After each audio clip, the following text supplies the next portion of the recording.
What are everyday addictions and how can we work with them? What if I told you that we're all addicted to something? Now, your initial thought is probably a quick, "No way, I'm not an addict." You might think about the terrible toll of heroin or opioid addiction, or of the stinky smell of cigarettes, and think to yourself that addiction is something that happens to other people. I'm different than that, aren't I? Well, that's exactly what I thought. I'm a normal guy who grew up in Indiana. My mom made sure that I ate my vegetables, got an education, and stayed away from drugs. Perhaps I got a little too excited about all of this, as now as in my 40s, I'm a vegetarian, I have too many graduate degrees, an MD and a PhD, and I'm an addiction psychiatrist. Everything a boy could do to make his mom proud. It wasn't until I was in my psychiatry residency training at Yale that I really learned about addiction. I saw patients addicted to meth, to cocaine, to heroin, alcohol, cigarettes, you name it. Many of them were addicted to multiple substances at the same time, and many had been in and out of rehab many times as well. People who knew the costs of their addictions on their health, their relationships, and their life, and yet could not get back in control. In my residency training, that's also where I learned the definition of addiction. Addiction isn't just the use of chemicals such as nicotine, alcohol, and heroin. It's much bigger than that. The simple definition of addiction is this: continued use despite adverse consequences.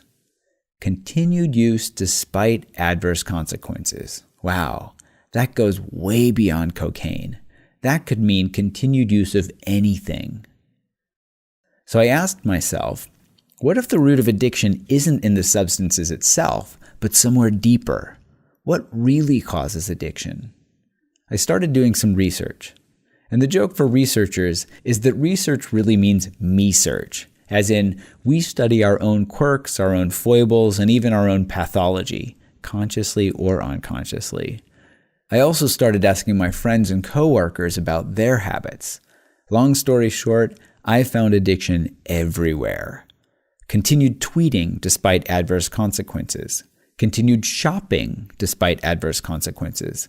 Continued pining away for that special someone despite adverse consequences. Continued computer gaming despite adverse consequences. Continued eating despite adverse consequences. Continued daydreaming despite adverse consequences. Addiction really wasn't limited to the so-called hard drugs and addictive substances. It is everywhere. Is this new, or did we miss something? The answer? This is old and new. Let's start with the new. The world we live in today is very different than it was just 20 years ago, and even more different than 200 years ago. Let's use where I grew up in the middle of America as an example. Back in the 1800s, if I lived on the prairie or on a farm, and I had a hankering for a new pair of shoes, I'd need to hitch my horse up to my wagon, ride into town, talk to the person at the general store about what shoes I wanted and what size, go back home, wait a couple of weeks, hitch my horse back up to my wagon, go back into town, and assuming I had the money to pay for the shoes, buy the darn shoes. Today, I can be driving home from work, zipping along in traffic, minding my own business, get stuck in traffic, and in a fit of frustration, click on an ad that I saw in my email, yes, targeted to me because Google knows I like shoes, and as if by magic, 2 days later, thanks to Amazon Prime, a pair of perfectly fitting shoes shows up on my doorstep. You don't need to be an addiction psychiatrist to see that the 2-minute, 2-click fix is more likely to get you to keep buying shoes than the 2-month experience. In the name of convenience and efficiency, the modern world is increasingly designed to create experiences that are addictive. This holds true for things like shoes and food, and behaviors like watching TV or playing video games, and even thoughts like thoughts of politics, romance, or needing to keep up with the latest news. And because all of these are available at a moment's notice through our TVs, our laptops, and smartphones, they can take advantage of any weak moment, such as boredom, frustration, anger, loneliness, or hunger, to offer a simple emotional fix. Buy these shoes, eat this food, check this news feed and you'll feel better. How did it come to this? For that, we need to go back a lot further than Little House on the Prairie. We need to go back to how our brains evolved the ability to learn in order to answer that question. At risk of oversimplifying things, our brains are very complex, as you know, and we're just beginning to scratch the surface. It turns out that our brains have old and new components. The new parts are involved with thinking, creativity, decision-making, and so on. But these newer sections are layered on top of the older parts of our brain, parts that evolved to help us survive. You've heard of fight or flight, right? That's a reaction that starts in your older brain. Another feature of the old brain is what's called the reward-based learning system. Reward-based learning is based on positive and negative reinforcement. You want to do more of the things that feel good and less of the things that feel bad. In fact, this ability is so important and evolved so far back that science can see it in sea slugs. That's right, organisms with only 20,000 neurons in their entire nervous system. In fact, this was a discovery that was so big that Eric Kandel won the Nobel Prize for it. So back in caveman days, this was really helpful. Since food was so hard to come by, if we see some food that looks good, our brain says calories, survival. And we eat the food. We taste it, yummy. And especially with sugar, our brains release a chemical called dopamine that says, remember what you're eating and where you found it. We lay down a context-dependent memory and we learn to repeat the process next time. See food, eat food, feel good, repeat. Trigger, behavior, reward. Pretty simple, right? After a while, our modern creative brain says, hey, you can use this for more than just remembering where food is. Next time you feel bad, why don't you try eating something good so you'll feel better? We thank our brains for that great idea, try this, and quickly learn that if we eat chocolate or ice cream when we're mad or sad, we feel better. Same learning process, just a different trigger. Instead of a hunger signal coming from our stomach, this emotional signal, feeling sad, triggers that urge to eat. Or maybe in our teenage years, we were a nerd and saw the rebel kids outside of school smoking, and we thought, hey, I want to be cool, so we started smoking. The Marlboro Man wasn't a dork, and that was no accident. See cool, smoke to be cool, feel good, repeat. Trigger, behavior, reward. And each time we perform the behavior, we reinforce this brain pathway that says, great, do it again. So we do, and it becomes a habit. Later, feeling stressed out triggers that urge to smoke or to eat something sweet. Now with the same brain mechanisms, we've gone from learning to survive to literally killing ourselves with these habits. Obesity and smoking are among the leading preventable causes of morbidity and mortality in the world. This is our old brain trying to help us survive in a new world and not doing such a good job. And you can see how far this extends. This extends way beyond stress and overeating. It extends to shopping, romance, and even anxiety. If you ever get caught up in a worry habit loop, thought or emotion triggering worry thinking, triggering avoidance or overplanning, you know exactly what I mean. Eckhart Tolle even said, one of the greatest addictions you never read about in the papers because people don't know it is the addiction to thinking. Think about that. In fact, this extends so far beyond classical addictions that I had enough research on the topic to fill an entire book called The Craving Mind. That book has entire chapters on addiction to social media, addiction to distraction, addiction to thinking, and even addiction to romantic love. True confession, back in college, I was addicted to love, as the Robert Palmer song goes. I'm in recovery now. Let's now bring old and new brain together. Old, our brains are set up to help us survive. When we're hungry, we use reward-based learning to help us remember where to find food. New brain.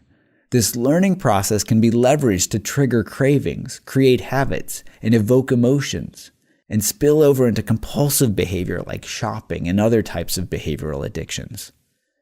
Companies have understood this for quite a while now. They spend millions finding just the right amount of salt and sugar and crunch to make food irresistible.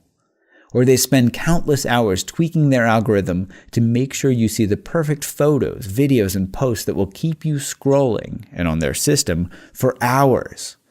Or they show you the perfect shoes or the perfect car, so you feel like you have to have it. Let's unpack this a bit more. Search engines, big data, and deep learning aside, modern-day psychology and behavioral neuroscience have figured out a few additional addiction maximizers since the days of Little House on the Prairie. First, the most cravogenic type of reinforcement learning is called intermittent reinforcement. As in, when an animal is given a reward that isn't on a regular schedule, or one that seems random, that's intermittent, the dopamine neurons in our brains perk up more than usual. As in, dopamine neurons in the reward circuit of the brain fire when they get a reward that is unexpected. Think of a time when someone surprised you with a gift or a party. I bet you can remember it, right? That's because unexpected rewards fire off dopamine at a much higher rate than expected ones. They make our brain light up like a Christmas tree. In fact, gambling casinos have dialed this in so well that they have a formula or an algorithm that has the slot machines hit just enough times to get people to keep playing, even though on average everyone loses money. That's the casino's winning formula. Silicon Valley has taken this to the next level. It turns out that intermittent reinforcement extends to anything that alerts you to something new. Remember, this is our old brain using the only tricks that it has to try to survive in today's fast-paced and hyper-connected world. It doesn't know the difference between a saber-toothed tiger and a late-night email from your boss. So anything that alerts you from "you've got mail" to a buzz in your pocket for a new like on your social media post, to a buzz in your pocket for a text that you just got, triggers a response in your old brain. Yes, that's right. Your email, Twitter, Facebook, and so on, which claim to help you stay connected, are designed for maximum addiction, in part because they don't bing, beep, tweet, or chirp at a regular interval. Hint: turn these alerts off on your computer and phone. The second everyday addiction maximizer in the modern day is immediate availability. Buying shoes back in the 1800s was a lot of work. If I had a hankering for new shoes, I couldn't just impulsively order them, knowing that they'd show up at my barn the next day. That process made me really think about the costs and benefits. Were the shoes I had really worn out, or would they work for a little while longer? That process takes time. Time is critical for allowing all of that excitement to wash over us. Oh, new shoes, how fun! And importantly, go away. Time gives us, well, time to sober up, so that sweet juiciness of the moment can fade into the reality of the need. Yes, my shoes have big holes in them. My feet keep getting wet when I walk around the farm. It's worth the time and energy to hitch up the horse, and so on. In the modern world, however, you can take care of any need or desire almost instantly. Stressed out? No problem. Cupcakes are right around the corner. Bored? Check out the latest posts on Instagram. Anxious? Watch cute puppy videos on YouTube. Need a new pair of shoes? As in, see someone with a cute pair of shoes that you have to have? Just hop on Amazon. Use one-click shopping to order now, and your shoes will show up in 28 hours and 14 minutes, unless, of course, you'd like them sooner. By combining the reward-based learning built into our old brain with intermittent reinforcement and immediate availability, we've created a dangerous formula for modern-day addictions that goes well beyond what we typically think of as substance abuse. I'm not laying this out to scare you. I want you to understand how your mind works and how much of the modern world is designed to create addictive behaviors and capitalize on them. Think of your smartphone as an advertising billboard in your pocket, and a billboard that you pay for. I think it's only fair that you know at least some of what the company's marketing to you and marketing to your brain know to level the playing field a little bit. And it is worth reflecting on this for a moment. What are my everyday addictions? What bad habits and unwanted behaviors do I keep doing despite adverse consequences? How about some solutions for our everyday addictions? Now that you know some of the essentials, let's get down to solutions. While the internet is full of tips and tricks to beat bad habits, change behaviors, and overcome everyday addictions, there are only a few potential pathways that psychologists and treatment specialists have outlined that are evidence-based, though I should warn you up front that not all of these are created equal. Some of them depend a lot on what genes our brains are endowed with. Many behavior change strategies only target one part of your brain, leaving you dangerously unprotected at just the moment you need the most help. But fortunately, modern science may have revealed how some ancient practices can bring old and new brain together. Susan Shane wrote a New York Times article with a catchy title, "How to Crush Your Habits in the New Year with the Help of Science." Ms. Shane outlined some usual suspects for how to work with everyday addictions: willpower, substitutions, priming your environment, celebrating success, breaking habit change down into small steps, and planning to fail. Wait a minute. Yes, habits are so hard to change that as part of my addiction training, I was even taught to help my patients expect failure. But surprisingly, Susan's article left out one effective science-backed approach. More on that in a minute. You might have already tried some of these habit change strategies and hopefully haven't failed too much. So I'll give you some of the basics and then provide some resources that you can dive into if you want to learn more. But first, we have to go back to the simplified model of our brain we discussed earlier. Remember, our old brain is set up to help us survive. In addition to reward-based learning, it has another trick up its sleeve. It takes what it learns and moves the learning into muscle memory as quickly as possible. In other words, our brains are set up to form habits so we can free up the brain space to learn new things. For example, imagine getting up every morning and having to relearn how to stand up, how to put on your clothes, walk, eat, talk, etc. You'd be exhausted by noon. In habit mode, we act quickly, without thinking, because we don't need to think in those moments.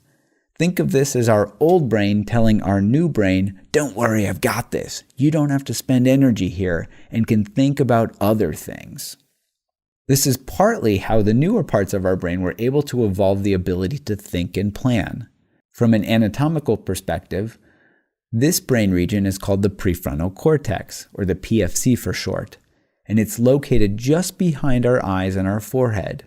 And since our old habit brain has our back, our prefrontal cortex is freed up to think and plan for the future. This is also the part of the brain we count on for controlling ourselves.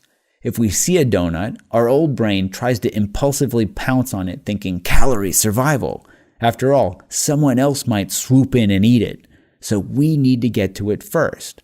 Our old brain is constantly functioning in scarcity mode, always worried about starvation. In cases like this, our new brain says to our old brain, "Hold off a minute, you just had lunch.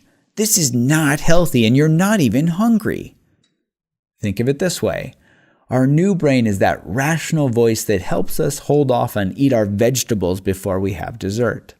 Yes, our new brain is that bit that helps us keep our New Year's resolutions, and ironically, is that same voice that judges us when we fail. With that brain background, let's talk about anti-addiction strategy number 1, willpower. Good old-fashioned stick-to-itness. Your newer brain telling your older brain to take a hike and ordering the salad instead of the hamburger.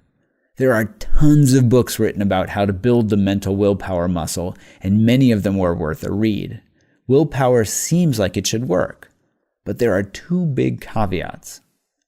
First, recent research is calling into question some of the early studies on willpower, some showing that willpower is genetically endowed for a lucky subset, and others being as bold as suggesting that willpower is more of a myth. Other studies have found that people who exerted more self-control were not more successful in accomplishing their goals. On top of that, the more effort they put in, the more depleted they felt. Buckling down, gritting our teeth, and forcing ourselves to just do it might be counterproductive, perhaps helping out in the short term, but not working in the long term when it really counts. As in, being really strict about your New Year's resolutions in January might make them harder to stick to in February. The second caveat of willpower is the scientific discovery that the prefrontal cortex, remember this is the youngest part of our brain from an evolutionary perspective, is where the willpower magic happens. Which is fine under normal conditions, but when we get stressed, think of saber-toothed tiger, email from our boss, fight with our spouse, being tired or hungry. When we get stressed, our old brain takes over and overrides our newer brain, basically shutting it down until the stress is gone. So exactly when we need our new brain's willpower, it's not there. And our old brain eats cupcakes until we feel better. And our new brain can come back online. Is it any wonder that many of us feel so guilty? So for most of us, willpower failure may be more of a matter of brain wiring and evolution than a failure on our part. Anti-addiction strategy number 2, substitution. This is pretty simple, but also relies on the new brain. If you have a craving for X, do Y instead, as in substitute Y behavior for X. This has a lot of science behind it and is one of the go-to strategies that we learn in addiction psychiatry. For example, if you want to quit smoking and have a craving, eat candy instead of lighting up a cigarette. This works for many folks, but as some of the research has shown from my lab and others, it may not uproot the craving itself. As in, the habit loop stays intact, but the behavior is simply changed to something healthier. And we can argue about how healthy candy is later, but you get the idea. Since the habit loop is still there, this also makes it more likely that you fall back into the old habit at some point in the future. Anti-addiction strategy number 3, prime your environment. Yes, new brain here too. Basically, this means if you're tempted by ice cream, don't keep ice cream in the freezer. This sounds pretty straightforward, and I bet we can all relate to this ourselves. Several labs have specifically studied this and have found that indeed, people who have good self-control tend to structure their lives in a way that they don't need to make self-control decisions in the first place. What helps this? Routine. Getting in the habit of exercising every morning, or getting in the habit of buying healthy food at the grocery store makes it more routine to stay fit and to cook nutritiously. Anti-addiction strategy number 4. Mindfulness. This was the approach that was left out of the New York Times article I mentioned earlier. Importantly, it targets both the new brain and the old brain. So what is mindfulness? The most commonly used definition comes from my friend Jon Kabat-Zinn, the author of a number of best-selling books, including Full Catastrophe Living and Wherever You Go, There You Are. He also created the mindfulness-based stress reduction program that's the most widely disseminated and studied 8-week mindfulness course on the planet.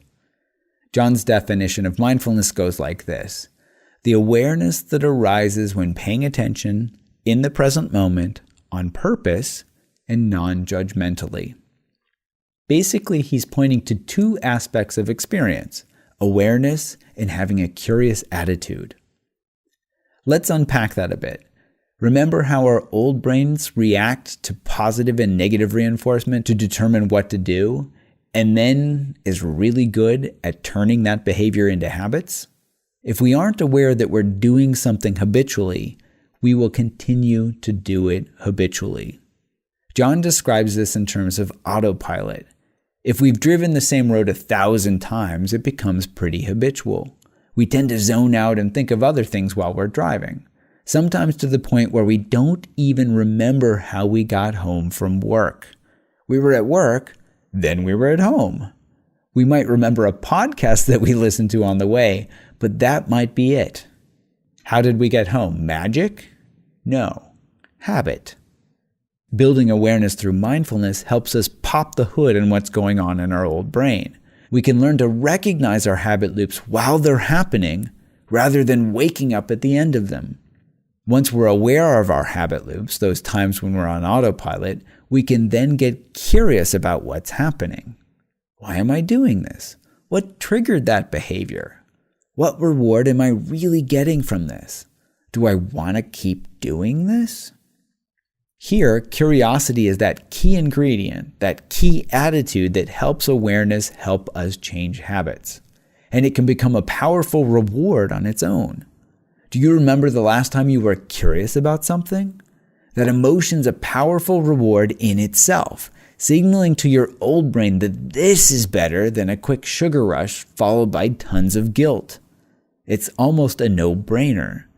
And this frees up the new brain to do what it does best, make rational and logical decisions. You tell me, what conditions make it better and easier to change a habit? When we wake up in the middle of an ice cream binge or are pulled to Amazon to look at shoes again and then judge ourselves, telling ourselves that we're a pig or whatever? Is this the time when we can change these habits? Or when we become aware of the behavior and then get curious and start mapping out what our mind is doing? Oh, wow, look at how I'm going along on autopilot, like a zombie. That curiosity is key to being open and receptive to change. Carol Dweck talked about this decades ago when she described fixed versus growth mindsets. When we're stuck in our old habits, including judging ourselves, we're not open to growth. My lab has even mapped out a part of the brain that's associated with this. And Anderson Cooper from CBS's 60 Minutes came into my lab and demonstrated getting caught up in anxiety versus being mindful on camera. You know, mindfulness might be really popular or seem like it's all the rage right now, but why is this the case? In a nutshell, it's probably because of several factors, including accessibility. You can download a gazillion apps that teach you a multitude of meditation techniques, even in many languages, and also because of the science. There's been an explosion of research studies published on meditation over the past decade. But if it's so popular, why was it left out of the article on habit change? Well, for most people, mindfulness is seen as just a way to relax and de-stress, to slow down and smell the roses. And while that's a great goal by itself, I'm most interested in what mindfulness actually does to the brain and how it can help us break bad habits. In fact, in my lab, we've scanned the brains of people while they were practicing mindfulness and mapped out the specific brain regions involved in curiosity and the ones involved in getting caught up in cravings, the root of addictive behaviors. While the scientific field around mindfulness is still young, there are some consistent findings that are coming out of the work. Studies from multiple labs have found that mindfulness specifically targets the key links of reward-based learning. And by applying specific mindfulness techniques to behavior change, my lab has found a 5 times better quit rate for smoking than cognitive therapy, and a 40% reduction in eating in response to craving. And more recently, we found an almost 50% reduction in clinically validated anxiety symptoms in people with moderate to severe anxiety. We even did a study with anxious physicians and found a 50% reduction in anxiety. So let's summarize. Even though it might feel like we're constantly under the spell of our phones, our favorite shopping sites, social media feeds, or simply our thoughts, never before have we known so much about how our brains and minds work. The science is more solid than ever. We now know why social media is so sticky. We now know how we get caught in endless worry habits and why diets fail. And we also know how to bring together old and new brain, ironically, through techniques such as mindfulness and new science such as brain imaging. While the outlook might feel bleak when we're in the middle of an everyday addiction, the promise of specific solutions has never been better. We now have access to the same tools that marketers have been using for years, a concrete understanding of how our minds work. Don't throw away your phone or block Amazon so you can't impulsively buy yet another pair of shoes. Instead, learn how your mind works so you can work with it.